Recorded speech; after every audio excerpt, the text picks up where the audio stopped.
السلام عليكم ورحمة الله وبركاته. إن الحمد لله نحمده ونستعينه ونستغفر ونعوذ بالله من شرور أنفسنا ومن سيئات أعمالنا. من يهده الله فلا مضل له ومن يضلل فلا هادي له. وأشهد أن لا إله إلا الله وأن محمدا عبده ورسوله أما بعد. கண்ணியத்திற்குரிய சகோதரர்களே, அல்லாஹுடைய கிருபையினால் ஃபஜ்ருடைய தொழுகையை ஜமாஅத்தோடு நிறைவேற்றக்கூடிய பாக்கியத்தை பெற்றவர்களாக அல்லாஹுடைய மார்க்கத்தை அறிந்து கொள்ள வேண்டும் என்ற நல்ல நோக்கத்திலே நாமெல்லாம் தற்பொழுது இந்த நேரத்தில் இங்கு அமர்ந்திருக்கின்றோம். இந்த நல்ல சந்தர்ப்பத்திலே அல்லாஹ் ரப்பல் ஆலமீன் அவனுடைய திருமறை குர்ஆனிலே இன்ன தீன இந்தல்லாஹில் இஸ்லாம் என்று ஒரு வசனத்தில் நமக்கு மார்க்கம் என்பது இஸ்லாம் தான், அல்லாஹ்விடத்தில் மார்க்கமாக ஒப்புக்கொள்ளப்படக்கூடியது இஸ்லாம் மட்டும்தான். இன்ன தீன இந்தல்லாஹில் இஸ்லாம், அல்லாஹுவால் அங்கீகரிக்கப்பட்ட மார்க்கம் என்பது இஸ்லாம். அப்படிப்பட்ட அந்த சத்திய இஸ்லாத்தில் இன்று நாம் எல்லாம் பயணித்துக் கொண்டிருக்கின்றோம். அன்புக்குரிய சகோதரர்களே, இந்த சத்திய மார்க்கம் நமக்கு கிடைத்திருப்பது என்பது மிகப்பெரிய அருட்கொடை. அல்லாஹ் ரப்பல் ஆலமீன் நம்மை முஸ்லிம்களாக இந்த உலகத்தில் தேர்ந்தெடுத்து வாழ வைக்கிறான் என்று சொன்னால் இது அல்லாஹ் நமக்கு செய்த மிகப்பெரிய பாக்கியம். இதற்காக நாம் என்ன செய்யணும்? அல்லாஹ்வுக்கு அதிகம் நன்றி கடன் பட்டிருக்கின்றோம். ஏனென்று சொன்னால் இந்த இஸ்லாமிய மார்க்கத்தை நாம் பார்க்கும் பொழுது நம்முடைய வாழ்க்கையை வணக்கமாக அல்லாஹ் இதை ஆக்கியிருக்கிறான். நம்முடைய வாழ்க்கையை என்ன செஞ்சிருக்கிறான்? வணக்கமாகவே அல்லாஹ் ரப்பல் ஆலமீன் இந்த இஸ்லாத்தில் நமக்கு ஆக்கி தந்திருக்கின்றான். எல்லா நிலையிலுமே கடவுளை நினைக்கின்ற மாதிரி, அல்லாஹ்வை நினைக்கின்ற மாதிரி இந்த மார்க்கம் இருக்கும். எந்த நிலையில் நீங்க எடுத்துக்கிட்டாலும் சரி, மனிதர்கள் ஈடுபடக்கூடிய எந்த காரியமாக இருந்தாலும் அதில் தன்னுடைய இறைவனை நினைவு கூறுகின்ற மாதிரி தான் இந்த இஸ்லாத்தில் எல்லாமே அமைக்கப்பட்டிருக்கிறது. கழிவறைக்கு செல்வதாக இருந்தால், கழிவறையிலிருந்து வெளியே வருவதாக இருந்தால், ஒரு காரியத்தில் ஈடுபடுவதாக இருந்தால், ஒரு குடும்ப வாழ்க்கையில ஈடுபடக்கூடிய நிலையா இருந்தாலும் அதிலேயும் நாம் என்ன செய்யறோம்? அல்லாஹ்வை நினைக்கக்கூடிய ஒரு நிலையைத்தான் நமக்கு மார்க்கம் கற்று தந்திருக்கிறது. அன்புக்குரியவர்களே, இது நமக்கு மிகப்பெரிய ஒரு மன அமைதியை ஏற்படுத்தும். இறைவனை நினைப்பது என்பது சாதாரண விஷயம் கிடையாது. அல்லாஹ் ரப்பல் ஆலமீன் தன்னுடைய திருமறை குர்ஆன்ல சொல்லும் பொழுது 13வது அத்தியாயம் சூரா அர்-ராஅத், இடி என்று சொல்லக்கூடிய அத்தியாயத்தில் 28வது வசனத்தில் அல்லாஹ் பேசுகிறான், அல்லதீன ஆமனு வ தத்மஇன்னு குலூபுஹும் பிதிக்ரில்லாஹ் அலா பிதிக்ரில்லாஹி தத்மஇன்னுல் குலூப். ரொம்ப முக்கியமான ஒரு வசனம். அல்லாஹ் ரப்பல் ஆலமீன் இந்த வசனத்தில் என்ன சொல்றானா, இறை நம்பிக்கை கொண்டவர்கள் யாரெல்லாம் ஏக இறைவனாகிய அல்லாஹ் ஒருவன்தான் என்று நம்பிக்கை கொண்டு அப்படிப்பட்ட இறை நம்பிக்கை கொண்டவர்களாக இந்த உலகத்தில் வாழ்கிறார்களோ, அந்த இறை நம்பிக்கை கொண்டவர்கள் அவர்களின் உள்ளங்கள் அல்லாஹ்வின் நினைவால் அமைதியுறுகின்றன. அல்லாஹ்வை நினைப்புலதான் என்ன இருக்குது? உள்ள அமைதியே பெறும். இந்த அமைதிக்கு தான் இன்னைக்கு என்ன செய்யற நிறைய பேர் தேடிட்டு இருக்கிறான். காசு பணம் நிறைய இருக்குது, பொருளாதாரம் நிறைய இருக்குது, சொத்து சுகம் நிறைய இருக்குது, ஆனா நிம்மதி இல்லைங்கிறான். என்ன பாய் காசு பணம், என்ன பாய் சொத்து சுகம், ஆனா உள்ளத்துல அமைதி இல்லையே, வாழ்க்கையில ஒரு சாந்தியான ஒரு நிலையே இல்லையே என்று எத்தனையோ பேர் எதுக்கு அலைகிறாங்க? நிம்மதியை தேடி அலைகிறார்கள். நிம்மதி இல்லை அப்படிங்கிறான். நிம்மதியை தொலைத்து வாழக்கூடிய எத்தனை கோடீஸ்வரர் இருக்கிறார்கள் தெரியுமா? ஆனா அல்லாஹ் சொல்லி காட்டுறான், இறைவனின் நினைவால் தான் உள்ளங்கள் நிச்சயம் அமைதி பெறும். அலா பி திக்ரில்லாஹ், அறிந்து கொள்ளுங்கள். ரெண்டாவது அல்லாஹ் சொல்றான். ஒரு வார்த்தையை சொல்லிட்டு அல்லாஹ் திரும்பவும் இன்னொரு தடவை சொன்னா வைங்களேன், அதுல ஏராளமான அர்த்தங்கள் இருக்கும். அலா அறிந்து கொள்ளுங்கள், பி திக்ரில்லாஹ், அல்லாஹ்வுடைய நினைவால் தான் உள்ளங்கள் அமைதி பெறுகின்றன என்று அல்லாஹ் ரப்பல் ஆலமீன் இந்த வசனத்தில் சொல்லி காட்டுறான். அன்புக்குரிய சகோதரர்களே, இப்படி நாம் ஏதாவது ஒரு காரியத்தில் ஈடுபடக்கூடிய நேரத்தில் அல்லாஹ்வை நினைவு கூறுகின்ற மாதிரியே மார்க்கம் நமக்கு என்ன செய்கிறது, வழிகாட்டி தந்திருக்கிறது. நாம என்னென்ன நிலையெல்லாம் அடைவோம் அப்படின்னு பார்த்தீங்கன்னு சொன்னா, அதாவது யதார்த்தமா சில நேரங்களில் சில சம்பவங்கள் நடக்கும். அதுல கூட அல்லாஹ்வை நினைக்கின்ற மாதிரி தான் மார்க்கம் நமக்கு கற்று தந்திருக்கிறது. உதாரணத்துக்கு இப்ப நாம தூங்கிட்டு இருக்கோம் வைங்களேன், நல்ல ஆழ்ந்த தூக்கத்தில் இருக்கிறோம். இப்படி இருக்கக்கூடிய நேரத்தில் திடீரென்று விழிப்பு வரும். சில நேரங்கள்ல வழக்கமா ஒரு 5 மணிக்கு எழும்புவோம். அப்படி வழக்கமா எழும்புவதை விட சில நேரங்கள்ல ஒரு 3 மணிக்கு முழிப்பு வந்துடும். அந்த இதை நம்ம எல்லாம் அனுபவிச்சிருப்போம். திடீர்னு பார்த்தா 3 மணியா இருக்கும். ஏதோ ஒரு கனவுலையோ அதாவது ஏதோ ஒரு பதட்டத்திலேயோ திடீரென்று முழிப்பு வரும். இது மாதிரி சந்தர்ப்பத்தில் கூட நாம் அல்லாஹ்வை நினைக்க வேண்டும் என்று மார்க்கம் நமக்கு கற்று தந்திருக்கிறது.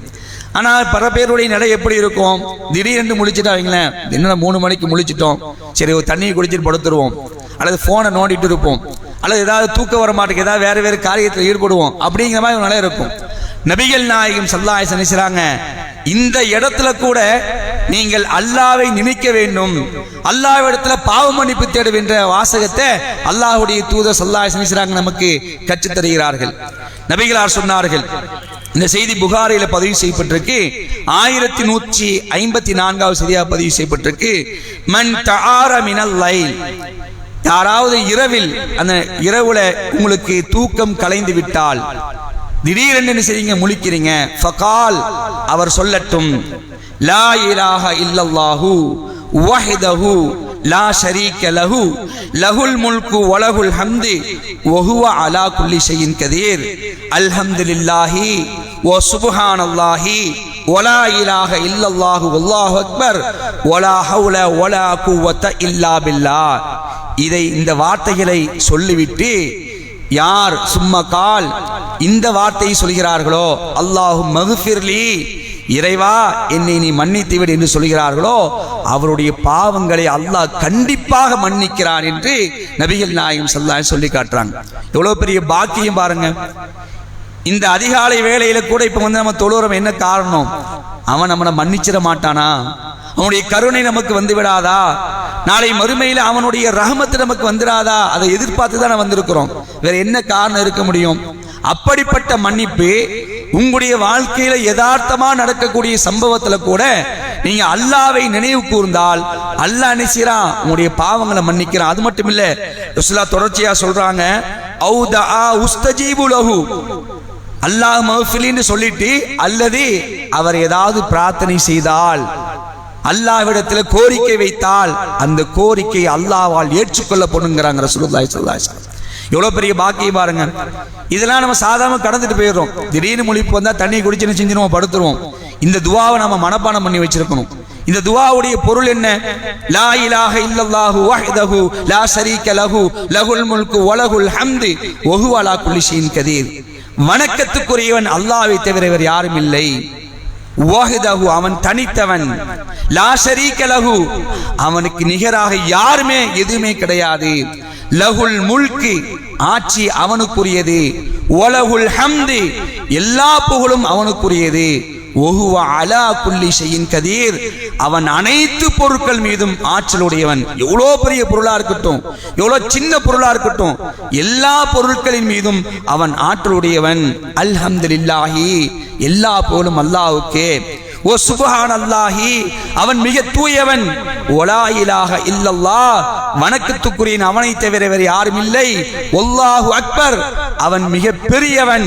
வலா ஹவுல வலா குவத இல்லா பில்லாஹ், எந்த ஒரு நன்மையான காரியமாக இருந்தாலும் சரி, எந்த ஒரு தீமையான காரியமாக இருந்தாலும் சரி, அதை செய்வதற்கோ அதிலிருந்து விலகுவதற்கோ அல்லாஹ்வுடைய நாட்டம் இல்லாம முடியாது என்ற அந்த வார்த்தையை சொல்லிட்டு அல்லாஹும்ம மக்ஃபிர்லி, இறைவா என்னை நீ மன்னித்து விடு, அல்லது ஏதாவது துவா செய்தார்கள் என்று சொன்னால் அந்த துவா அங்கீகரிக்கப்படும் என்று அல்லாஹ்வுடைய தூதர் ஸல்லல்லாஹு அலைஹி வஸல்லம் இந்த இடத்துல சொல்லி காட்டாங்க. அன்புக்குரிய சகோதரர்களே, அப்போ இதெல்லாம் சொல்லி தருமா ஒரு மார்க்கத்துல, ஒரு கொள்கையில திடீர்னு உங்களுக்கு முழிப்பு வந்தா நீங்க இதை சொல்லுங்கன்னு எங்கேயாவது சொல்லி தரப்பட்டிருக்குமா?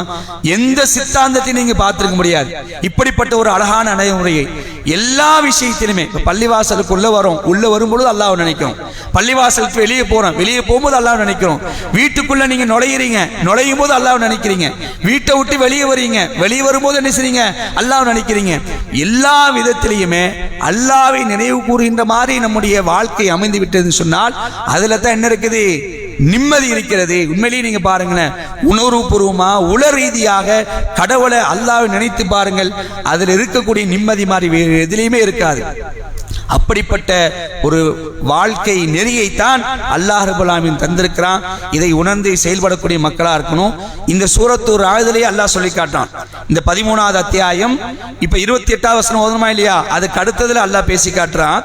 அல்லதீன ஆமனு வ அமீலு ஸாலிஹாத்தி தூபா லஹும் வ ஹுஸ்னு மஆப்.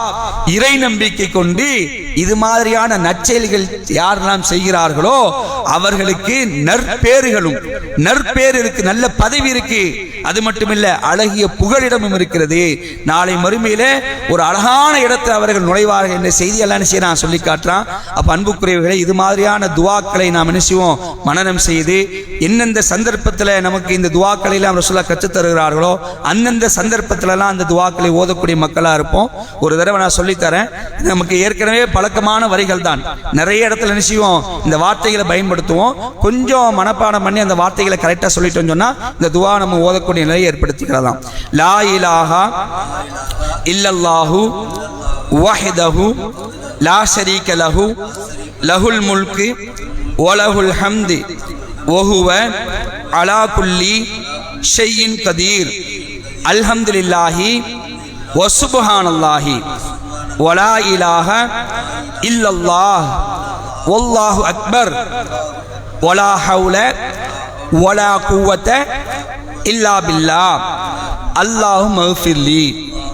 இன்னொரு தடவை, லா இலாஹா இல்லல்லாஹு வஹ்தஹு லா ஷரீக லஹு லஹுல் முல்கு வ லஹுல் ஹம்து வ ஹுவ அலா குல்லி ஷைஇன் கதீர்.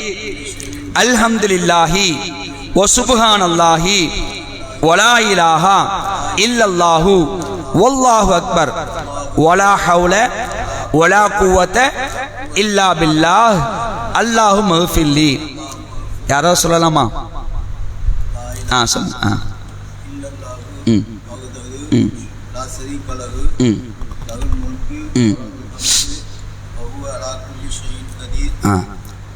அல்ஹம்துலில்லாஹ்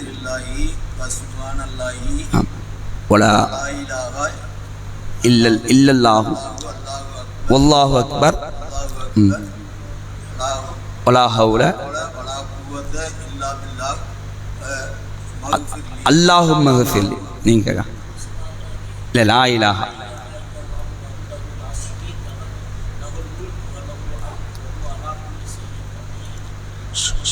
அல்ஹம்துலில்லாஹி வ சுப்ஹானல்லாஹி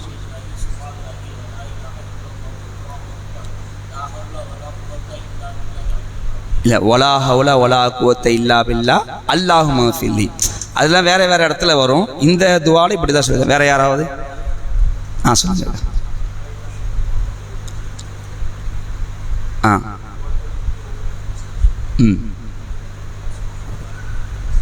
இல்ல, அல்ஹம்துலில்லாஹி சுப்ஹானல்லாஹி சுப்ஹானல்லாஹி வலா இலாஹா இல்லல்லாஹு வல்லாஹு அக்பர் வலா குவத்த இல்லா பில்லாஹ். ஒரு ரெண்டு திரும்ப திரும்ப நம்ம படிக்கும் பொழுது மனப்பாடம் ஆயிடும். இன்ஷா அல்லாஹ் நம்ம என்ன செய்வோம்? இந்த துவாவை நம்ம மனப்பாடம் பண்ணுவோம். இரவு நேரத்தில் வெளிப்புறக்கூடிய நேரத்தில் இந்த துவாவை என்ன செய்வோம்? பொருளுணர்ந்து நம்ம கேட்கும் பொழுது உள்ளத்தில் ஏகத்துவக்குள்ள ஆழமா பதியும். இது என்னது? இதெல்லாம் வார்த்தையில் என்னது? கடவுள் ஒருவன் தான், அவனுடைய தன்மை என்ன, அவன் யார், அவன் எப்படிப்பட்டவன் என்ற இந்த செய்தி இப்படி உள்ளத்தில் ஆழமாக பதியும். அப்போ அந்த மாதிரி நம்ம நினைச்சுவோம், இன்ஷா அல்லாஹ் போதி மனப்பாடம் பண்ணிக்குவோம். நம்முடைய பிள்ளைகளுக்கு நாம் நினைச்சுவோம், பிள்ளைகளுக்கு குடும்பத்தில் இருக்கக்கூடிய உறுப்பினர்களுக்கு இந்த மாதிரி ஒரு துவா இருக்குது, ரசூலுல்லாஹ் கற்று தந்திருக்கிறாங்க. இரவு நேரத்தில் முழிப்பு வந்தால் இந்த மாதிரி ஓத சொல்லியிருக்கிறோம். அப்படி நினைச்சுவோம், அப்படி ஸ்ப்ரெட் பண்ணுவோம். அப்படி ஸ்ப்ரெட் பண்ணால் நம்ம ஒரு 2 பேருக்கு சொல்லிக் கொடுக்கும்போது அவங்ககிட்ட நம்ம சொல்லணும், நீங்கள் ஒரு 2 பேருக்கு சொல்லிக் கொடுங்க. அது அப்படி ஸ்ப்ரெட் ஆகி நிறைய பேர் கற்றுக்கிட்டாங்கன்னா நன்மை நமக்கு அதிகமாக வரத்தானே செய்யும். அப்ப இந்த விஷயத்துல மனுஷன் ஆர்வப்படணும். எது எதுக்கெல்லாம் என்ன செய்யறோம், ஒரு விஷயத்த கடை தெருவுக்கு போறோம், அந்த கடை தெருவில் ஒரு பொருள் ஒன்று வாங்குறோம் வைங்களேன், நல்ல பொருள் தரமான பொருள் கிடைக்குது, அது கிடைச்சிட்டோம் நினைச்சிடும், அக்கம் பக்கத்தை சொல்றோமா இல்லையா, இந்த இடத்துல இந்த பொருள் இருக்குது போய் வாங்க, இதெல்லாம் சொல்றோம்ல. இதை சொல்லக்கூடிய நாம எதையும் சொல்லணும், மார்க்கத்தையும் சொல்லிக் கொடுக்கணும். அப்ப அந்த மாதிரி ஆர்வப்படக்கூடிய மக்களாக இருந்தோம் சொன்னா அல்லாஹ்வுடைய அன்பு பாசம் அவனுடைய மன்னிப்பு மறுமையில மிக பெரிய ஒரு கூலி கிடைப்பதற்கு அது வாய்ப்பாக அமையும். அப்படிப்பட்ட நன்மக்களா அல்லாஹ் ரப்பல் ஆலமீன் நம் அனைவரையும் ஆக்கியல் புரிவானாக என்று அல்லாஹ்விடத்தில் பிரார்த்தித்தவனாக இந்த உரையை முடித்துக் கொள்கின்றேன். வாஹிர் தாவானா அனில் ஹம்துலில்லாஹி ரப்பில் ஆலமீன். வஸ்ஸலாமு அலைக்கும் வரஹ்மத்துல்லாஹி வபரகாத்துஹு.